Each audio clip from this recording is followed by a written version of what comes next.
Right. Mune Zimbabwe kune vanongotaura vanouya nefear pasocial media, and I get it. There are people who have never experienced democracy. We have never experienced the rule of law and order. So they just think kuti somewhere somehow zvichangotena vanhu havana brain, maprisi achangoudzigwa zvekuita chichichichi, right? Mune Zimbabwe, this is the good thing kuti muri pamuzinda wevanhu neni Super Nexus, because what I'm about to do right now, what I'm about to tell you, you see, let me first explain a little bit kuti munzwisise, right? So unoona, we talk of things based on data, and the same data rinenge richishandiswa navaEmerson Dambudzo Mnangagwa kuongorora kuti nyika yakamira sei. Pane vari kuribudisa kuvanhu, vari kurizivisa kuvanhu, and pariri kubuda kuvanhu through inini, it's an advantage to the people, because now we know kuti the police is standing with the people. So I reported yesterday, ndichikuudzai panapa kuti comrade Takawira vandiudza information yekuti iyo marecent shuffles amakaona akaitwa muCIO, marecent shuffles akaitwa because of information yanga yauya neCIO about the police opinion about 31 July.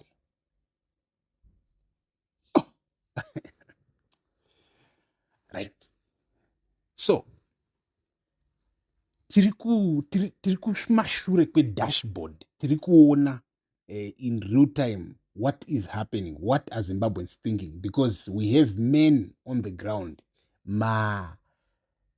field operators, field intelligence collectors, vari kucollecta information vachiuyisa kuno kuchigaro cheutongi, kuchigaro cheutungamiriri, because pasine utongi, chigaro cheutungamiriri chemuZimbabwe.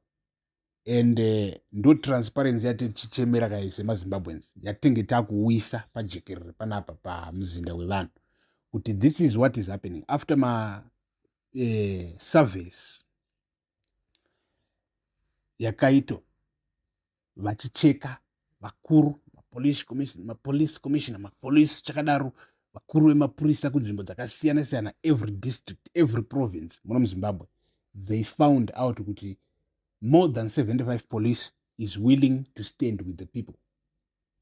Zvikanzi musi wa31 vanhu into the street, the police more than 75 directly, the other 25%, some are neutral, some are chi, but these other ones, they're just like, kana vanhu vakapinda mumastreet vakatozvodai so hatina zvitisinayo kusita kutongomira navo bcause hapana uchatiri kuurawa, hapana chatiri kubenefita, andoisa. Now pane vamwe vari kuuya pasocial media vane fear, sezvatakutaura kuti vaiwa musapinda pasocial media, musataura politics, mune fear, munoti wastea time. Hanzi iko zvino izvi takutaura about stay away because mademonstrations varume vacho imhonde tovavhunduka izvo. Emerson wataidla naye sadza musuno, mufesi watotamba naye, kamufesi kakakura kachirisa mombe aka kakazodai kakazoenda paZambia kanodzidza kaita sei, ndo katakuvhunduka chiti kamhondi kakaita zvoita sei. Aiwa, ngakabvapo kunorima kuPrickable, simple as that. So uri kuvhunduka chii? Handiti taiva naye mufesi Mugabe chitaurawo chididididi, musi unoyu tikazochikichirwa chakutaura zvana asande sana. Handiti tikabvapo enda kuBlue Roof, kakaenda kuBlue Roof kakazongonofira ikoko, as simple as that. So zvestay away izvezvo, iwe tiri kutonobata bhuru nenyanga, kwete stay away peacefully, and according to section hanzi kubva chi 59 to 61 the MOPA laws. And so mune Zimbabwe tiri papapo, I want also to tell you about ma-updates ataugwa nesungano yevanhu, right, on their Twitter handle X. Vari kutotaura kutoti Zimbabwe Council of Churches right now just issued also a statement in support of mukuru wezap chairman ndo vasubmita a letter to the police ichito request permission ye 31. So things are happening fast, and all the guys vari kutongotaura kuti these things zviri pamutemo and hatisi kuita mafanis. And also tina comrade Nyatsimba Mutota, an activist vanova also part yesungano yevanhu, remember that vanga vakasungwa over the weekend vachisubmita letter yekurequesta date ra31 for ma peaceful protest, vabudiswa. And the main reason yavataura kuti vabudiswa is because pama-t-shirts avo and pama-flyers avo specifically papane word kuti peaceful protests, peaceful demonstrations, and peaceful demonstrations.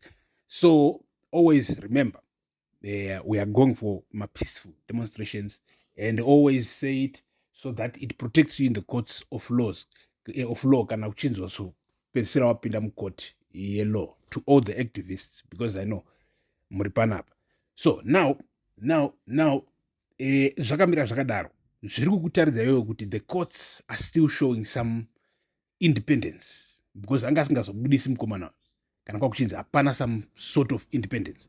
But tichina mukomana Bektemba Mbeds, tinoti free Mbeds, free our people. And it so muri Zimbabwe things are happening, and things are happening fast. And ndinoda kuti ndisati ndapedza apa ndikuudze another very important thing. So the very important thing here ndechekubatana kwedu as a people. And izvo kwanzi tiri kuda wana ari kumhanya kumberi, hapana need yekumhanyisa wana kumberi, because zvino izvozvo zvoita kuti tive so easy also to be stopped, because vangobata zvatopera. Asi kana pastorina ari kunyatsokuzimwa, in fact tovaziva kubvokona nabishop vanonzani Reverend Mutata, the convener of sungano yevanhu vanatenda ebito vana Love Momaduku. And then remember, the deep state is all behind this. This is the day rakakumbigwa naChiwenga kuti please vhurai guva raRazaro, ndimuburise, ndimutse. Anditi ndo zuva rakakumbigwa naChiwenga, vhurai guva raRazaro, ndimutse. Saka Razaro chiri kuzomuka, chiva yacho lasadza zvakare. So stay tuned. Peace.